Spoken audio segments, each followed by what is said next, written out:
So good afternoon or good evening, everybody. So I would like to ask you a question.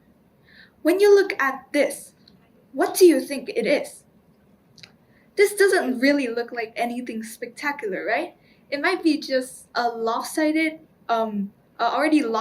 already fired piece of clay that doesn't make any sense at all. And honestly, it even looks oddly shaped.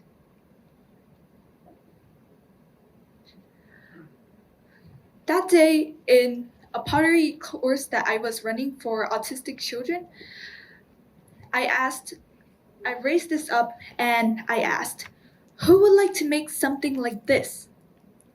At first, the room was entirely silent. No one raised their hands. But Phuc is the boy that you are seeing on the screen here. He softly told me that he wanted to make one like this for his mother on Mother's Day. Later, he also told me that he wanted to make one for his father and his younger brother as well. So, as I guided him through kneading the clay and rolling it into small coils, his started to look like an oval, while mine looked like a full moon like this.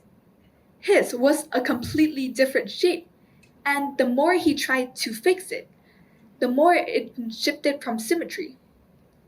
But that moment also made me realize something. Recognition doesn't just reward behavior. When you think of medals, right? You might think of a single winner standing on a podium under bright lights, just like I'm standing right now, except I'm not standing on a podium. But you will be able to see that it is very commonly interlinked with achievements and success.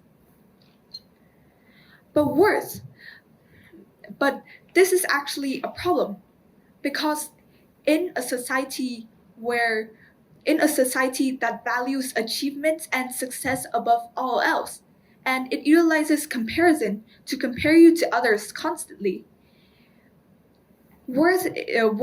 children will start believing that worth can only be seen through measurable success.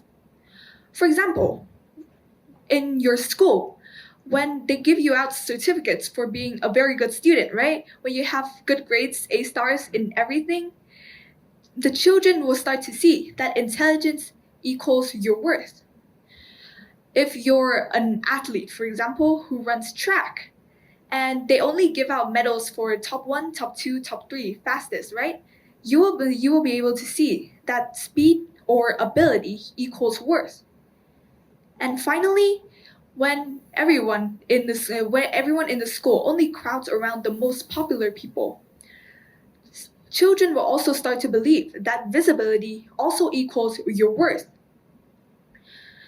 Notice how I didn't mention one word in anything that I just said: kindness. When kindness is overlooked, it becomes optional. It made me realize something that is important. This is the second thing I realized in this speech today. But let's take a look at Phuc's medal. Phuc's medal carried goodwill. That goodwill is something that is also just as equally overlooked as kindness, but it is also essential to building a community. Without the goodwill, no one here would be coming here to see me speak, for example, and no one would be helping shelter stray cats or dogs outside. No one would be doing anything kind. And that is how you build a sturdy society. And for that reason, I created a project named Medal for All, or MFA for short. Medal for All is a project that helps children with disabilities and autistic children to make clay medals to give out to people in their lives who they appreciate and have done good things for them. This project allows them to actually freely express their creativity because, as you can see, every medal, it may not look like a medal, and its texture may be a little rough, and its shape may be a little off, but every single medal is distinct. And so that is when I asked myself another extremely important question. Was I really just reinforcing a society where people only believe that worth must be visible? When I thought back, I saw myself constantly chasing after applause, after medals, after prizes, after trophies, after everything. And then I saw that even I myself had believed that these medals must only be given to you if you have done something that can be measured. But when you change what recognition means, when you redefine it, you will be able to see something new. What if medals were never the problem, right? What if maybe the limitation lies in what we choose to believe? What if schools awarded these types of medals, these kindness medals, alongside certificates and trophies? What if they gave the same respect to stories of empathy with the same thing they do to athletes, to celebrities, to singers all around the world? Fuchs medal, something like this, it was never put under a glass case for everyone to see, and it did not shine under bright lights either. It was just made in a small room by a boy who wanted to give something to people so dear to him. But the most important thing is that Fuchs medal represented love, but made visible. In a society that values comparison, that uses comparison, and a society that values success and achievement, giving children the power to redefine what worth actually is, what success actually is, can be transformative.